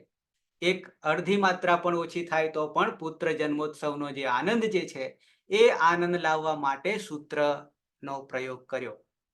બરાબર છે. સૂત્રની વ્યાખ્યા પછી હું જુદી જુદી રીતે તમને કહીશ સૂત્ર કોને કહેવાય. પણ સંક્ષિપ્ત કરવા માટે, લાઘવતા કરવા માટે આ પ્રયોગ કરવો પડ્યો કે થોડામાં ઘણું બધું યાદ રહે. કંઠસ્થ પરંપરા, કારણ કે નોટ પેન એવું કશું હતું નહીં પહેલા. ઓકે, તો ભગવાન પાણિનીએ લૌકિક વૈદિક શબ્દોને વ્યુત્પન્ન કરવા માટે જે વ્યાકરણ બનાવ્યું, એ વ્યાકરણમાં સૌથી પહેલા આમ તો શું કર્યું? ભગવાન પાણિનીએ તપ કર્યું. કોનું તપ કર્યું? શિવજીનું. શિવજીનું તપ કર્યું. ઓમ નમઃ શિવાય, ઓમ નમઃ શિવાય, જે કાંઈ. અને ભગવાન શિવજી પ્રસન્ન થયા. અને પ્રસન્ન થયા એટલે શું કર્યું? એમણે માત્ર ડમરું જ વગાડ્યું. પ્રસન્ન થઈને એમને કહ્યું નહીં કે આ આપી દઉં, પણ એણે તો શું કર્યું? માત્ર ડમરું જ વગાડ્યું. અને એ ડમરું કેટલી વાર વગાડ્યું? 9 પંચવારમ. 9 ને 5 14 વાર વગાડ્યું. અને એ 14 વાર જે ધ્વનિ થઈ, અવાજ આવ્યો, એ અવાજમાંથી ભગવાન પાણિનીને શું સંભળાયું? ત્યાંથી આપણા વર્ણોની ઉત્પત્તિ થઈ. એ અવાજ, એ ધ્વનિમાંથી. એ જે ધ્વનિ 14 વાર જે સંભળાઈ, એ ધ્વનિમાં શું સંભળાયું? તો એ 14 જે સૂત્રો છે, એ સૂત્રો હવે આવી રહ્યા છે. એની દંતકથા છે, કહેવી નથી, પણ આ એક શ્લોક મૂક્યો છે. એ શ્લોકમાં એ બધું આવી જાય છે. શ્લોક એવો છે: નૃતાવસાને નટરાજ રાજો નનાદ ઢક્કામ નવ પંચવારમ ઉદ્ધર્તુ કામઃ સનકાદિ સિદ્ધાન નેતદ વિમર્શે શિવસૂત્ર જાલમ. તમે અક્ષરો ગણી શકશો. આ 2 ચરણમાં, આમ 4 ચરણ છે. એ 4 ચરણમાં વર્ણો કેટલા છે? કારણ કે જ્યારે છંદ આવે ત્યારે વર્ણો ગણવા પડે, બંધારણ વગેરે. બરાબર છે. તો અહીંયા 11 આવશે. 11 આવશે. 11 ના 4 ચરણ. ઉપજાતિ એ પછીની વાત છે, બીજો વિષય છે. ઓકે. નૃતાવસાને, નૃત્ય, નાટ્ય, નૃત્ય પૂરું થયું. અવસાન, આગળ અવસાન શબ્દ આવ્યો. કાદયો માવસાનાહ, આગળ આપણે જોયું. તો નટરાજ રાજ, નટરાજ નૃત્ય કરનારાઓ પણ રાજા. એણે શું કર્યું? 9 પંચવારમ ઢક્કામ નનાદ, નનાદ અવાજ કર્યો. ઠક્કામ ડમરું, કેટલી વાર? 9 અને 5, બરાબર 14. શાના માટે? સનકાદિ ઋષિમુનિઓ, સનકાદિ ઋષિમુનિઓ એમનો ઉદ્ધાર કરવાને માટે આ શિવસૂત્ર યાની કક્કો બનાવવામાં આવ્યો. જો આજ દિન સુધી કોઈ વર્ણ જ ના હોય તો આપણે કેવી રીતે વ્યવહાર કરતા? તો પશુની જેમ વ્યવહાર કરતા. જે બાકીના માનવ સિવાયના જીવજંતુઓ બધા છે ને, જીવો છે ને, 84 લાખ જીવો છે બધા થઈને. એમાં મનુષ્ય શ્રેષ્ઠ છે, દેવો કરતા પણ ચડિયાતો છે. તો એની પાસે આ ભાષા ન આવત કે વર્ણો ન આવત, પણ શિવજીએ કૃપા કરી કે ભગવાન પાણિનીએ તપ કર્યું તો આપણને આટલું મળ્યું. અને એના પરથી વર્ણ જગત આખું સર્જાયું. અને આપણે વ્યવહાર કરી રહ્યા છીએ અને બોલી રહ્યા છીએ, એ આની કૃપાથી. એની પહેલા કોઈ વર્ણ નહોતો, આ અક્ષરો નહોતા. બરાબર છે. પશુ બોલે છે, પક્ષીઓ બોલે છે, અવાજ આવે છે, ધ્વનિ આવે છે, પણ શું કહે છે ખબર નથી. હા, જેમણે જાણે છે એમને તો ખબર પડે છે, પણ એ નિરર્થક છે. ઓકે. તો આ 14 વાર ડમરું વાગવાથી આપણને વર્ણો મળ્યા, દેહ મળ્યો, આકૃતિ મળી. એ કેવી આકૃતિ મળી? તો આ શિવસૂત્ર, માહેશ્વર સૂત્ર, એના નામ પરથી નામ પડ્યા છે. કોના? તો કે વર્ણોના. આ વર્ણોમાં હવે ખાસ જે કંઈ છે બધું ખાસ જ છે, કશું ભૂલવાનું નથી. એક પછી એક જોઈએ. પહેલું ડમરામાં ધ્વનિ આવ્યો, પહેલો ધ્વનિ આવ્યો. એ કેવો આવ્યો? તો કે નંબર 1 અ ઈ ઉણ, અ ઈ ઉણ. હું બોલું એ ધ્યાન રાખજો જરા. અ ઈ ઉણ. પાછળ જ્યારે અણ જે છે એને હું જ્યારે બોલું છું ત્યારે પાછળ તે અણમાં અ નહીં નાખવાનો, અડધો જ રાખવાનો છે. એ અડધો રાખવા માટે શું કરીશું? ઉની ઉપર થોડોક ભાર મૂકી દેવાનો, એટલે આપોઆપ થઈ જશે અ ઈ ઉણ, અ ઈ ઉણ. તો નંબર 1 પહેલું સૂત્ર છે જેમાં વર્ણો છે અચ યાની સ્વરો અ છે, ઈ છે અને ઉ છે. ત્રણેયના ઉચ્ચારણ સ્થાન જુદા છે, પછી આવીશું. અત્યારે માત્ર વર્ણ આકૃતિ અ ઈ ઉ, અ ઈ ઉણ. અણ કેમ મૂક્યો છે એની પાછળ પણ રહસ્ય છે, પછી જાણીએ. અ ઈ ઉણ. રૂ લુક. આ રૂ ને ઘણા વાર રી કે છે ઘણા બધા. અંગ્રેજીમાં લખે ઋષિ, ઋષિ. બરાબર. પ્રાદેશિકતામાં આ ભેદ છે. અંગ્રેજોના પ્રભાવને કારણે પણ ભેદ પડી ગયા છે. રૂલુક એમાં 2 છે, પાછળ ક છે હલંત. રૂલુક. એ ઓ અંગ, અંગ છે. ક ખ ગ ઘ અંગ, 5મો વર્ણ કંઠ છે. એ છે, ઓ છે, એ ઓ અંગ. ચોથું છે ઐ ઔચ, ઐ ઔચ, પાછળ ચ છે. આ 4 સૂત્રોમાં અચ આવી ગયા. 4 સૂત્રોમાં અચ આવી ગયા એટલે કે 9 સ્વરો આવી ગયા. પહેલામાં 3, બીજામાં 2, ત્રીજામાં 2, ચોથામાં 2 બરાબર 9 થશે. 9 થશે. એમાં અણ, ક, અંગ, ચ ગણવાના નથી. કેમ નથી ગણવાના એ પાછળ રહસ્ય સમજાવીશ તમને, પ્રત્યાહાર બનાવીશું એટલે. 5મું સૂત્ર છે હયવરટ. હ થી હ. હ અહીંયા મૂકવાનું. હ 14મા સૂત્રમાં પણ હ છે, 2 વાર હ આવે છે. એની મૂકવા પાછળ કારણ 8 કારણો છે, એ અત્યારે નહીં જાણીએ, પછી જાણીશું, આવશે ત્યારે. 5મામાં હ છે, 14મામાં હ છે.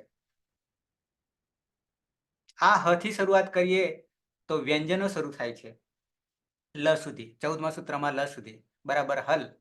આગળ આપણે જોયું 33 થશે.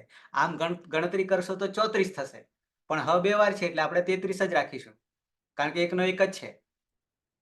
તો હયવરટ પાછળ ટ છે.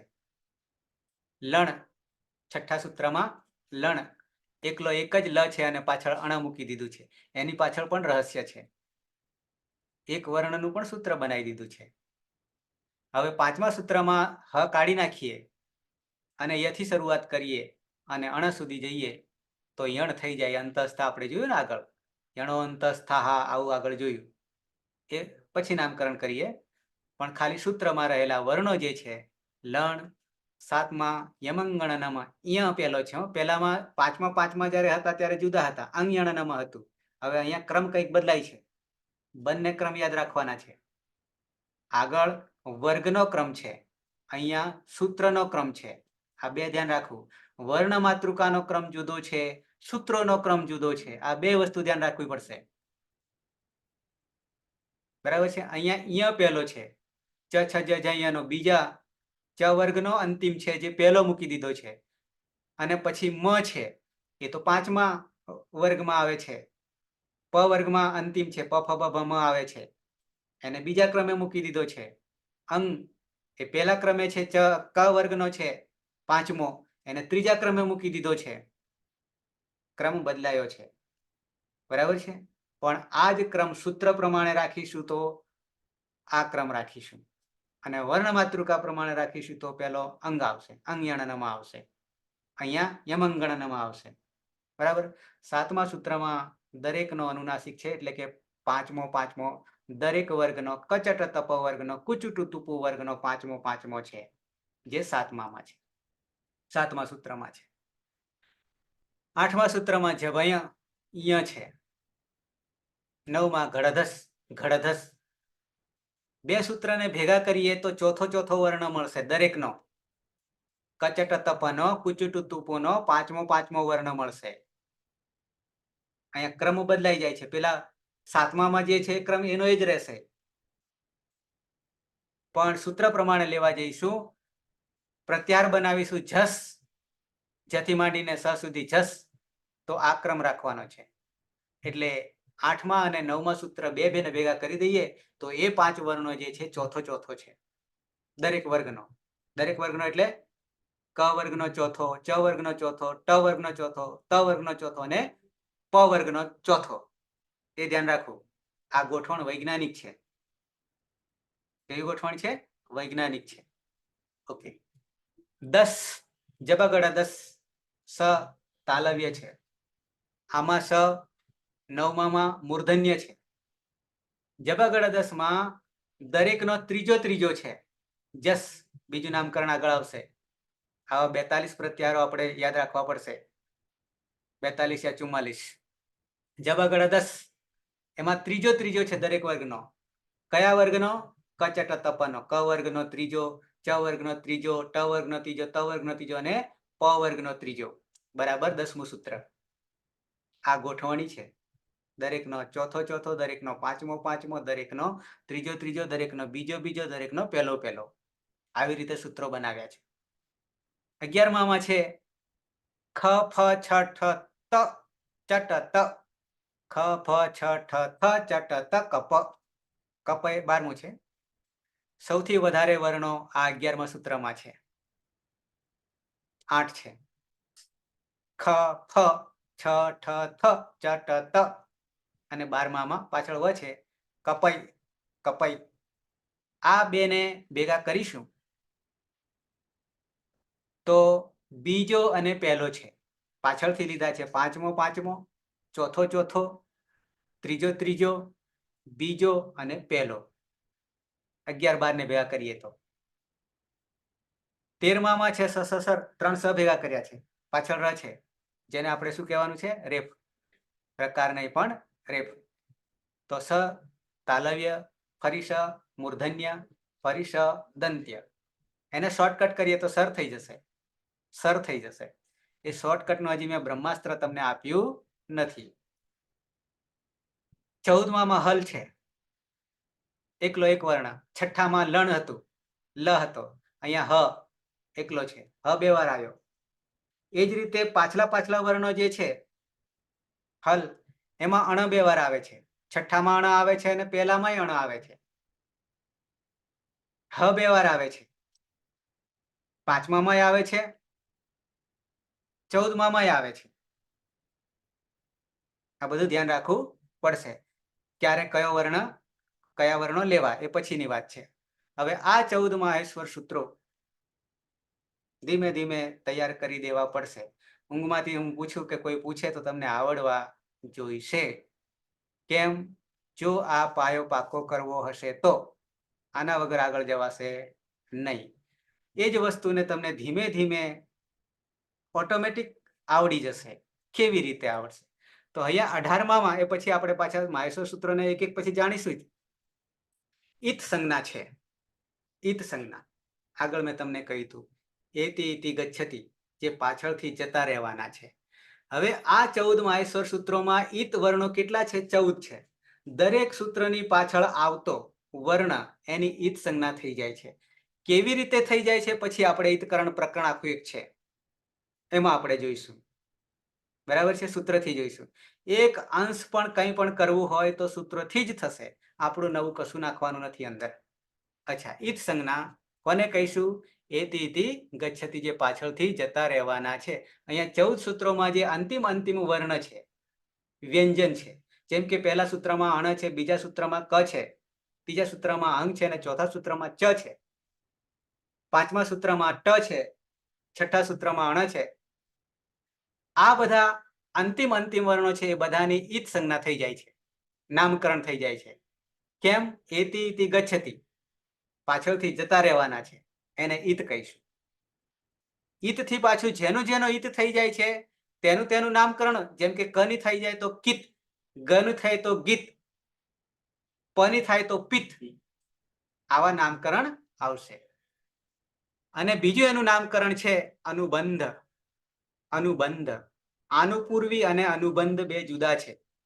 આનુપૂર્વી કોને કહેતા હતા? એક વર્ણ પછી બીજો, બીજા પછી ત્રીજો. હલંત, સ્વર આ બધા જુદા પાડતા અને આનું પૂર્વી ક્રમાનુસાર. પણ હવે અહીંયા અનુબંધ, ઈતનું પર્યાયવાચી અનુબંધ, અનુબંધ અથવા ઈત. ઓકે. સૂત્ર આવે છે હલંત્યમ, હલંત્યમ. પછી આવે છે તસ્ય લોપઃ 1 3 3 1 3 9. હવે આ આંકડા તમને સહેજ સમજાવી દઉં. હલંત્યમ સૂત્ર પછી આપણે જોવાના છે ઈતકરણમાં જોવાના છીએ. બીજા નંબરનું સૂત્ર છે વાસ્તવમાં પ્રકરણમાં, જે તે પ્રકરણમાં. અને તસ્ય લોપઃ અંતિમ સૂત્ર છે ઈત પ્રકરણનું. પણ અહીંયા ઈત સંજ્ઞા જ્યારે આવી ત્યારે ઈતનું એક આખું પ્રકરણ છે, ઈતનું એક આખું પ્રકરણ છે. અને આ ઈત સમજવા માટે એ સમજીશું તો જ આગળ વધીશું. એ ચાવીઓ છે, ગેટ પાસ છે, ખોલવા, દરવાજા ખોલવા માટેની 7 મુખ્ય ચાવીઓ છે. અને એ ચાવી ઈતથી ખોલવાની છે, ઈતકરણથી ખોલવાની છે. એ ઈત પ્રકરણ સૌથી પહેલા આપણે જોઈશું. પણ ક્યારે જોઈશું? જ્યારે આપણો વર્ણમાતૃકા કક્કો, 14 માહેશ્વર સૂત્રો, એના 44 યા 42 પ્રત્યાહારો, અને પછી એનું ઉચ્ચારણ સ્થાન, બાહ્ય પ્રયત્ન, આભ્યંતર પ્રયત્ન, આ બધું જોયા પછી આપણે ઈતકરણમાં આવીશું, ઈતકરણ પ્રકરણમાં આવીશું. અચ્છા, હવે એક તમને બ્રહ્માસ્ત્ર હું આપી દઉં છું. આ હલંત્યમ તસ્ય લોપઃ તો પછી આપીશ.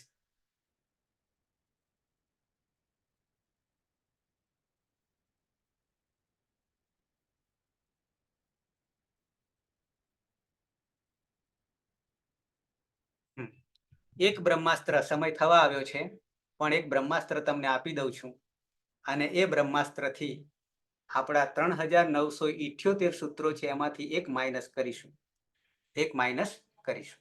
બરાબર છે? અને પછી આપણે પૂર્ણાહુતિ કરીએ. પ્રત્યાહાર સંજ્ઞા, પ્રત્યાહાર શબ્દ ધ્યાન રાખજો.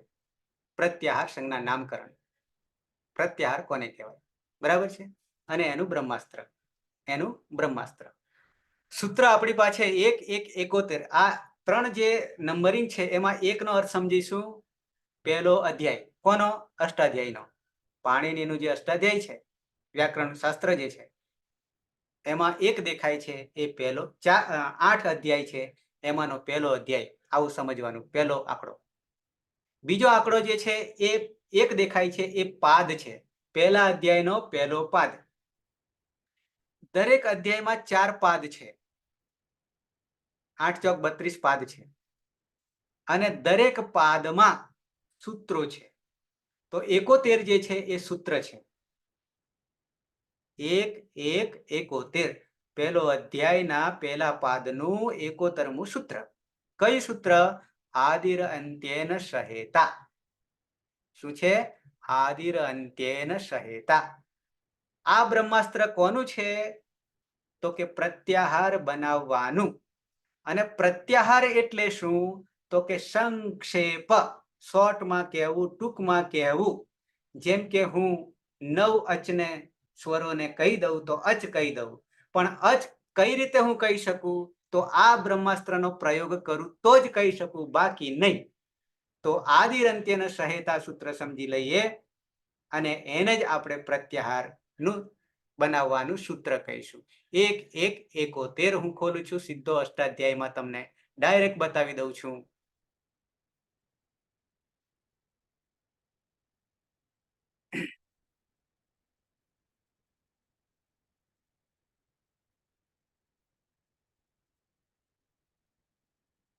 સાથે સાથે અષ્ટાધ્યાયી.com તમે જ્યારે ખોલશો, નવરા પડશો, ત્યારે અહીંયા આદિર અંત્યેન સહેતા અહીંયા માઇક મૂકેલું છે, સ્પીકર મૂકેલું છે. એ સ્પીકર પણ તમને કેવી રીતે સૂત્રનું ઉચ્ચારણ થાય છે તમને સંભળાશે. આદિરંત્યેન સહેતા, આદિરંત્યેન સહેતા, આદિરંત્યેન સહેતા. બરાબર છે? આને તમારે જેટલી વાર બોલાડવું હોય એટલું ઉચ્ચારણ સ્થાનનું અલગ અલગ મેનુ આપેલું છે સાંભળવા માટે. તો એ જેટલી વાર તમારે સાંભળવો એટલી વાર ક્રમ મૂકી દો તો એટલી વાર એ બોલશે. ઓકે. 1 1 71માં સૂત્ર બ્રહ્માસ્ત્ર તમને આપી દઉં છું. શું કરવા માટેનું? પ્રત્યાહાર બનાવવા માટેનું. પ્રત્યાહાર એટલે શું? સંક્ષિપ્ત, લાઘવતા. ઓકે. પદછેદ, પદોને છૂટા પાડી દઈએ. આદિહિ, પ્રથમા વિભક્તિ એક વચન આદિહિ. હજી વિભક્તિ તો આપણી બહુ પાછળ આવીશું. અંત્યેન, તૃતીય વિભક્તિ એક વચન આદિનું આદિહિ. અંત્યેન, તૃતીય વિભક્તિ એક વચન સહ અવ્યય, જેનું કોઈ રૂપ નહીં ચાલે, અવ્યય. અને ઈતા, તૃતીય વિભક્તિ એક વચન ઈતનું. અનુવૃત્તિ સ્વમ, પાછું અનુવૃત્તિ એટલે શું? પાછળ હજી આવશે. અનુવૃત્તિ ઉપરની વસ્તુને નીચે લેવી. એકવાર વસ્તુ શબ્દ પદ આવી ગયું હોય તો એને બીજી વાર સૂત્રમાં પ્રયોગ નહીં કરવો, પણ એને ઉપરથી નીચે લેવું સમજવા માટે. સૂત્રમાં નહીં મૂકવાનું, પણ સમજવા માટે લેવું, એને અનુવૃત્તિ કહેવાય. બે અનુવૃત્તિ સ્વમ અને રૂપમની, અને આખું સૂત્ર બનાવ્યું છે. આ સંજ્ઞા સૂત્ર. કઈ સંજ્ઞા? સંજ્ઞા એટલે નામકરણ. પ્રત્યાહાર સંજ્ઞા, પ્રત્યાહાર સંજ્ઞા, પ્રત્યાહાર બનાવવા માટેનું આ સૂત્ર છે, બ્રહ્માસ્ત્ર છે. શું કે છે? તો કે અંતિમ ઈત વર્ણ, અ ઈ ઉણ, એમાં અણ જે છે એ અંતિમ. અંતિમ જેને શું કહીએ? ઈત વર્ણ. ઈત કેમ કહીશું? જે પાછળથી જતો રહેવાનો છે. એતિ ઈતિ ગચ્છતિ, જે પાછળથી જતો રહેવાનો છે. એ પાછળથી કેવી રીતે જાય? એ પણ સૂત્રથી જ જશે. પણ અત્યારે આપણે પ્રત્યાહાર કેવી રીતે બનાવીએ એનું બ્રહ્માસ્ત્ર હું આપી રહ્યો છું. અંતિમ ઈત વર્ણેન સહ, અંતિમ ઈત વર્ણ સહિત ગૃહિત આદિ વર્ણ, પહેલો વર્ણનો ગ્રહણ કરવાનું છે. અને એ ગ્રહણ કર્યા પછી તયોહો મધ્યે, તે બેની વચ્ચે, પહેલો આદિ વર્ણ અને અંતિમ ઈતકરણ વાળો વર્ણ, જે પાછળથી જતો રહેવાનો છે તે વર્ણ, એ બેની વચ્ચે જે આવનારા વર્ણો છે એ વર્ણોને સાથે લઈને મધ્ય વિદ્યમાનાનામ વર્ણાનામ, વચ્ચે રહેલા વર્ણોનો સ્વસ્ય ચ, પોતપોતાના વર્ણોને નિર્દેશમ કરોતી, નિર્દેશ કરે છે. જો આપણે ધારો કે અયુણ છે, આ આદિરંત્યન સંહિતા શું કહે છે? આદિહિ અંત્યેન, અંતિમ કયો? ઈત સહિત, જેને આપણે ઈત કહીશું, પાછળથી જતો રહેવાનો છે. એની સાથે જે વચ્ચે આવનારા વર્ણો છે એ બધાનો બોધ થઈ જાય છે. આ શોર્ટકટ છે. અને આ જ શોર્ટકટથી આવા 52 પ્રત્યાહારો છે. કેટલા છે? 52 પ્રત્યાહારો છે. એક એક પ્રત્યાહાર અને 1 થી 14 સૂત્ર માહેશ્વર સૂત્રો છે. એમાં 42 યા 2 વધારે છે, વાર્તિકે મૂક્યા છે. 44 પ્રત્યાહારો બનાવવાના છે. કેટલા? 44. અને એ 1 થી 14 સૂત્રોમાં જો બનાવવા જઈએ આ બ્રહ્માસ્ત્રથી, તો 588 પ્રત્યાહાર બનશે, જો બનાવવા જઈએ તો. પણ એમાંથી બેલેન્સ કર્યું છે પાણીનીએ. કેવું બેલેન્સ કર્યું છે? તો કે આપણી પાસે 1 થી 4 સૂત્રોમાં 9 સ્વરો છે, 9 અચ છે. હવે અચ કહીશું. કયા સૂત્રથી અચ કહીશું? આદિર અંત્યેન સહેતા. આદિ વર્ણ પહેલા સૂત્રમાં અ છે, અને ચોથા સૂત્રમાં અંતિમ કયો વર્ણ છે? ચ હલંત છે. બરાબર જોડી દો બેને તો અચ થઈ જાય. હવે અચ કહેવાથી આ સૂત્રથી આપણે કોનો કોનો બોધ કરીશું, જાણીશું? પિંકીબેન બગાશું આવ્યું? તો વચ્ચે આવતા કોણ છે? બાકીના 7 છે. અ પછીના ઈ, ઉ, ઋ, લુ, એ, ઓ, ઐ, ઔ, આ બધાનો બોધ થઈ જશે. બરાબર છે? એટલે અચ કહેવાથી આ પ્રત્યાહાર કોનાથી બને છે? આ બ્રહ્માસ્ત્રથી. આદિર અંત્યેન સહેતા. આ એક બ્રહ્માસ્ત્ર તમને મેં આપી દીધું. હવે સેજ હું માહેશ્વર સૂત્રોમાં પાછો આવું તો કેવા કેવા પ્રત્યાહારો બનશે જુઓ. જેમ કે આપણી પાસે આ માહેશ્વર સૂત્રો પડ્યા છે. દરેકમાં પાછલો વર્ણ અંતિમ 14 અંતિમ વર્ણો છે. એમાં પહેલું સૂત્ર છે, એમાં અણ અંતિમ છે, એની ઈત સંજ્ઞા થઈ જાય હલંત્યમ સૂત્રથી, પછી જાણીશું. પણ હવે એટલા 3 ને જો આપણે શોર્ટકટ કરવું હોય તો શું થશે? બ્રહ્માસ્ત્રનો પ્રયોગ કરીએ. આદિરંત્યન સહેતા, આદિ વર્ણ અને અંતિમ વર્ણ બેનું ઉચ્ચારણ કરીશું તો શું બની જશે? અણ. શું બની જશે? અણ. અને અણ બરાબર શું સમજીશું? અ, ઈ, ઉ. આ આપણો અણ પ્રત્યાહાર બની ગયો. અણ પ્રત્યાહાર બની ગયો. કયા સૂત્રથી બની ગયો? આદિરંત્યેન સહેતાથી 1 1 71. એ જ રીતે ક સુધી જઈએ, બીજા સૂત્રના અંતિમ વર્ણ સુધી, અંતિમ ઈત સહિત આગલો અક બની જશે. તો અક પ્રત્યાહાર બનાવીશું ત્યારે કેટલા વર્ણોનો બોધ થશે આદિરંત્યેન સહેતા? તો કે અ થી માંડીને ક સુધી એટલે 5 થશે. અ ઈ ઉ ઋ લુ. અણને ગણીશું નહીં. કેમ નહીં ગણીએ? તો એ પાછળ રીત આવશે એની ઈત સંજ્ઞા થઈ જાય છે અક. હવે ધારો કે આપણે પહેલું સૂત્ર છે અણ, એને આપણે ઈણ પણ બનાવી શકીએ, ઊણ પણ બનાવી શકીએ. કેમ? આદિ કહેવાથી આદિ એટલે શું અને અંતિમ એટલે શું? અંતિમ તો જે તે અહીંયા 14 માં અંતિમ વર્ણ છે અને પાછળ એની પાછળ કોઈ નહીં લેવાનું, તો એને આપણે અંતિમ કહીશું. પણ આદિ કોને કહીશું? તો અહીંયા વ્યાખ્યા કંઈક થોડીક જુદી છે. આદિ કહેવાથી જે અંતિમ વર્ણ છે એની આગળના કોઈ પણને પકડી શકાશે. બરાબર છે? તો બે સૂત્રની વાત કરીએ તો આને પણ આદિ તરીકે લઈ શકાય, ઈને પણ લઈ શકાય, ઉને પણ લઈ શકાય, પણ અંતિમથી આગળ જવાનું. જેમ કે અહીંયા અયુણમાં અણ છે તો એની પહેલા ઉ છે એને પણ આદિ કહીશું, ઈ છે એને પણ આદિ કહીશું. તો છે જ.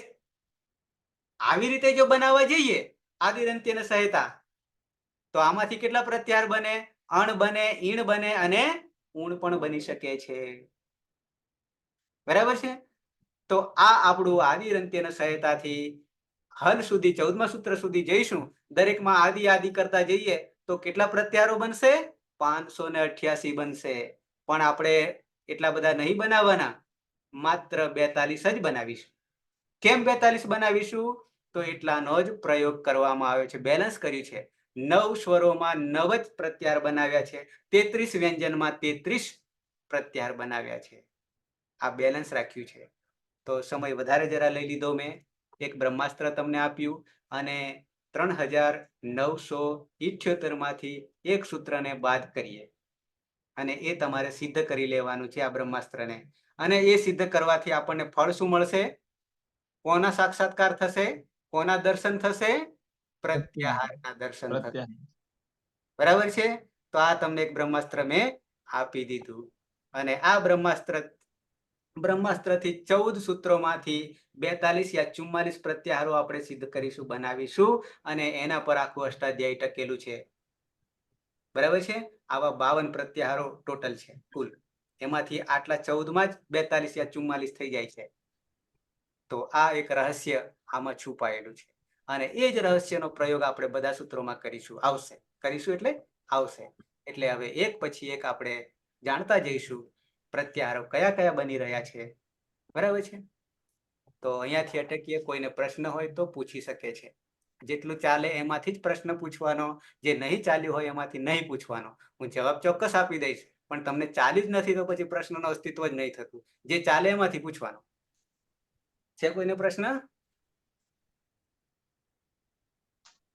હવે તમારા સ્પીકર ખોલી દો અને જેના બંધ આવે છે એ ન છૂટકે જ કરજો. એટલા માટે કે મારી સાથે તમારું મન હશે. જેમ કે પેલા બેને, પિંકી બેને બધા શું ખાધું તો મને ખબર પડી ગઈ કે એને આળસ આવી છે. બરાબર છે? આળસ એ જીવતા મનુષ્યની ખબર છે. બરાબર? ઓકે. તો છે કોઈને પ્રશ્ન? દશરથભાઈ,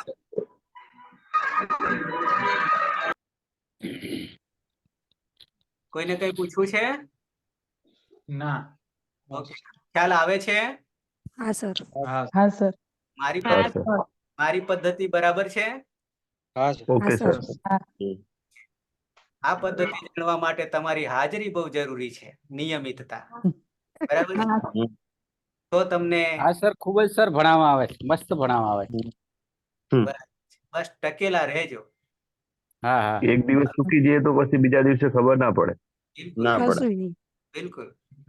આ શાસ્ત્ર આમ બહુ મજાનું છે, પણ ક્યારે ઉતરે તે. અને એ જ કામ હું કરી રહ્યો છું. શીરો બનાવીને તમારે સીધું ઉતરી જાય. બરાબર છે? ઓકે. હવે સહેજ સૂચના તમને આપી દઉં છું. આવતીકાલે સોમવાર, એની તારીખ થશે 12 અને 13. હું 2 દિવસ બહાર છું, દિલ્હીમાં છું, અને 13મી રાત્રે આવીશ. એટલે 14મે તમારો સારો દિવસ છે કંઈક, 14મી તારીખ વાળો, અને એ તારીખે સાંજે પાછા 9 વાગે મળીએ છીએ. બરાબર છે? ત્યાં સુધી આપણે ત્યાં સુધી ઓકે સર. પણ આટલા 2 દિવસમાં આ 2 દિવસમાં તમને મેં PDF મોકલી આપી છે. મળી ગઈ? વાંચી લીધું. સંજ્ઞાની એને 14 હાજી સર. 14 મહાશ્વર સૂત્રોને તૈયાર કરી દેજો. બરાબર? તમને ખૂબ મજા આવશે. પછી એના પર પ્રત્યાહાર બનાવવાના છે. કયા બ્રહ્માસ્ત્રથી? આદિરંત્યેન. સંહિતા. એટલે આ સૂત્ર સમજીને તૈયાર કરી દેવાનું છે, સમજીને. બરાબર છે? અને એ છેક 52 પ્રત્યાહારો સુધી આપણને કામ આવવાનું છે. પહેલું બ્રહ્માસ્ત્ર તમને મેં છોડી દીધું અને એક સૂત્ર ઓછું થઈ ગયું. કેટલામાંથી? 3978 માંથી એક માઇનસ કરી દેશો. માઇનસ એટલે કે આપણામાં આવી ગયું, સિદ્ધ થઈ ગયું. બરાબર છે? એટલા માટે. ઓકે. હા, તો હા, મંગલાચરણ કરી લઈએ. કોઈને પ્રશ્ન ના હોય. હા. સદાશિવ સમારંભામ તથા પાણીની મધ્યમામ અસ્મદાચાર્ય પર્યંતામ વંદે ગુરુ પરંપરામ. વંદે ગુરુ પરંપરામ. વંદે ગુરુ પરંપરામ. શુભરાત્રિ. મળીએ. શુભરાત્રિ સર. શુભરાત્રિ સર. શુભરાત્રિ. શુભરાત્રી. શુભરાત્રિ. જય શ્રી કૃષ્ણ.